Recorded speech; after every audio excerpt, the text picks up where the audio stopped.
So, check this out. Imagine being on top of the world at 21 and winning Grand Slams. It's hard to imagine for most people. And imagine having the trophies, the fame, and the headlines calling you the next Serena. But now?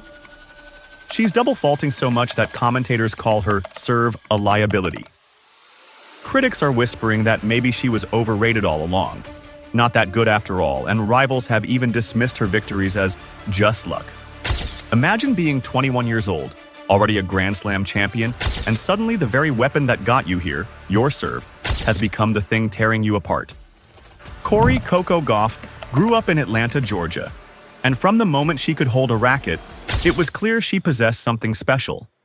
The Gauf family built everything around Coco's dream, nurturing her talent and fostering an environment where she could thrive. Her parents were both former athletes, so they understood the sacrifices necessary for greatness. They weren't just supportive. They were her first coaches, guiding her through the early years, instilling discipline, and teaching her the value of hard work. And here's the thing. Coco wasn't just another junior player. She was the junior player. At 13, she reached the US Open Girls Final. And at 15, she shocked the world by beating Venus Williams at Wimbledon in 2019. Everyone went crazy. That match wasn't just a win, it was a moment. A teenage girl dethroning her idol on center court. Suddenly, Coco wasn't just a prospect, she was a phenomenon. The media couldn't get enough. Headlines screamed, "The next Serena," and fans expected greatness. But with the hype comes pressure. And Coco, she was still just a kid. She had to navigate the expectations of being a young superstar while trying to develop her skills and find her place in a demanding sport. Now here's where the story gets really interesting. Because even in those early days, cracks were forming. Yes, Coco had explosive athleticism, insane speed, and mental toughness. But technically, her forehand wasn't that great, and her serve, while powerful, it was inconsistent. Some coaches whispered that her game was built more on raw talent than polished technique. Behind the glamour and attention, the pressure was mounting. Some analysts even said, if she doesn't fix her serve motion now, it will come back to haunt her. And they were right. The serve that had once been a weapon became a source of anxiety. But in the beginning, her talent and confidence covered the flaws. She kept climbing, reaching quarterfinals. Finals. Always fighting. The world thought, if she's this good at 15, imagine her at 20. Fast forward to 2023. Coco wins the US Open, her first Grand Slam singles title. At just 19 years old, she beats the favorite Aryna Sabalenka in a dramatic final, and New York erupts. It goes wild. It's the dream ending everyone wanted. Coco collapses on the court, sobbing with joy.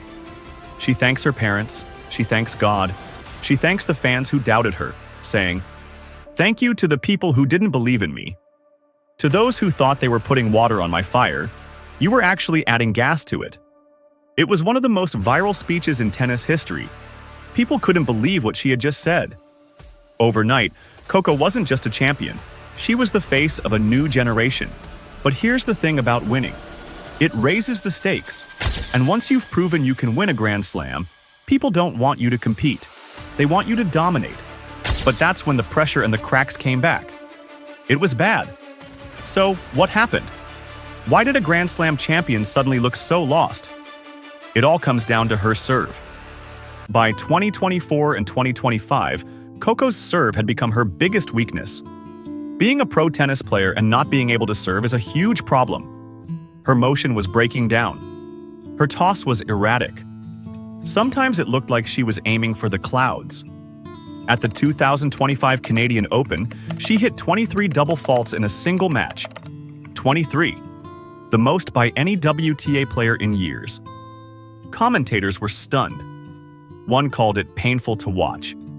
Fans who once cheered her resilience started groaning when she stepped up to serve. It was embarrassing. At the 2025 US Open, she double faulted 10 times against Ajla Tomljanovic and broke down in tears mid-match. It was not a good look. Cameras caught her burying her face in her towel, sobbing. This wasn't just a technical issue, it was mental. Once you start thinking about your serve, it's over. Every toss feels wrong, every swing feels heavy. It's called the yips, and athletes fear it like a curse. Now, here's where controversy enters. Coco didn't just struggle, she panicked. She split with her coach Brad Gilbert, the man who helped her win the US Open, and brought in biomechanics specialist Gavin McMillan just days before the 2025 US Open. Imagine changing your entire serve technique right before the biggest tournament of the year. That's like trying to rewire your brain in a week. Critics blasted the decision. Some said it was a desperate move. Others said it was bold. But the results? Ugly. So ugly. Coco's serve fell apart even more, and the media pounced like wolves. Suddenly, the golden girl of American tennis wasn't invincible anymore. She was vulnerable. And in sports, when you show weakness, the sharks smell blood. At Wimbledon 2025, Coco entered as the #2 seed, fresh off her French Open win. Expectations were sky high. And then, she lost in the first round to Diana Yastremska in straight sets.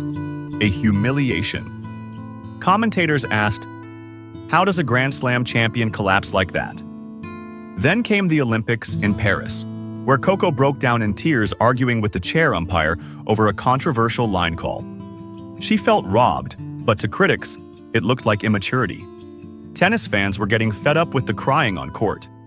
And off the court, things got even darker. Coco was facing online abuse. Strangers sent her hate messages, mocked her struggles, even questioned her relationship. She admitted it was mentally draining, saying social media sometimes felt like mental abuse. The image of Coco as America's perfect tennis darling was cracking. She was human, emotional, flawed, vulnerable. But not everyone gave her grace. Every story has a low point. For Coco, it was the summer of 2025. She had a Grand Slam title, but her game was unraveling. She was leading the tour in double faults. She was crying on court. She was changing coaches like outfits. And her rivals smelled weakness, and they loved it. Fans who once screamed her name were now groaning at her serve. Commentators asked whether she was finished. Was she just another hype story who couldn't last? And here's the painful truth. Coco herself admitted she was mentally exhausted. She said the pressure of changing her serve mid-season was overwhelming. She was trying to rebuild her game in real time, under the harshest spotlight in tennis.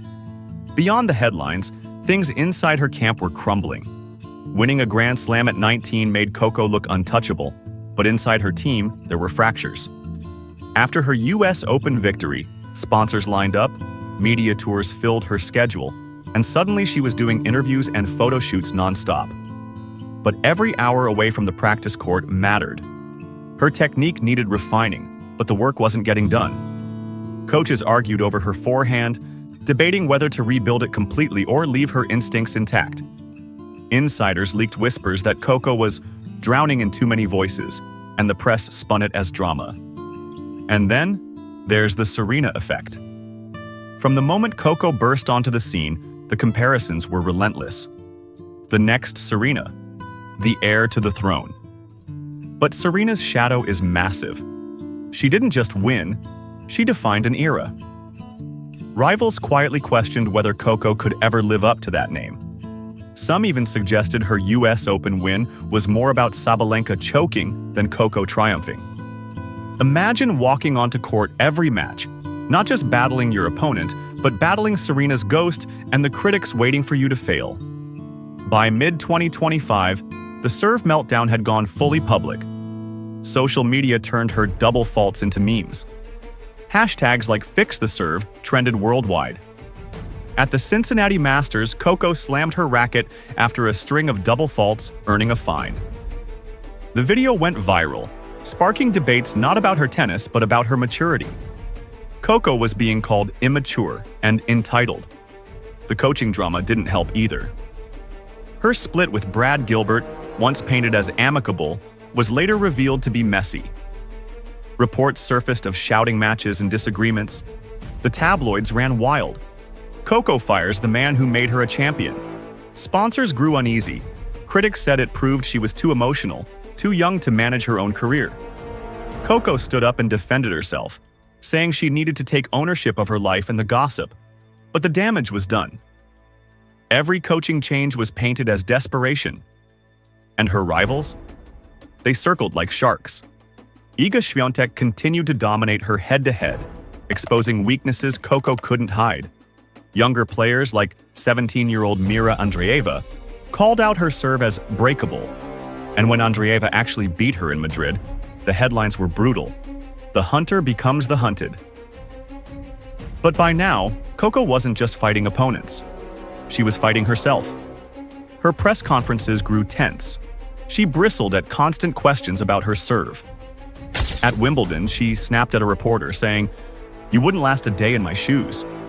The clip went viral. Was she unfairly pressured or simply cracking? Social media was trolling her like crazy.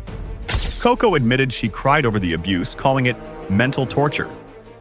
The smiling, carefree Coco was gone. What remained was a young woman under siege. And yet, here's the twist. Every great athlete has a crucible moment. Serena had slumps. Djokovic was once called mentally weak. Federer lost his first slam final in straight sets. These scars build champions. For Coco, the serve crisis might be that scar, the test that defines her. She's still only 21. She's working with new coaches, rebuilding her serve and practicing mindfulness. Will it work? Or will the pressure bury her before she finds her rhythm again? Here's the controversial take. Coco's struggles might be the best thing that ever happened to her. Because if she survives this storm, the double faults, the critics, the rivals, she won't just be a star. She'll be battle-hardened. And that's what builds legends. And then came Paris, 2025, the French Open final against Aryna Sabalenka. For Coco, this was more than just another match. It was the chance to prove that her first slam wasn't a fluke. Sabalenka came in as the powerhouse, the favorite, blasting winners off both wings. But Coco fought fire with fire. She defended like her life depended on it, chased down balls nobody else would even reach, and when it mattered most, her serve held steady. The very shot that once betrayed her. In straight sets of grit and brilliance, Coco Gauff lifted her second Grand Slam trophy at Roland Garros. And in that moment, the narrative changed. She wasn't just a rising star anymore, she was a champion with staying power. Of course, tennis isn't just about technique, it's about rivalries, and Coco had plenty.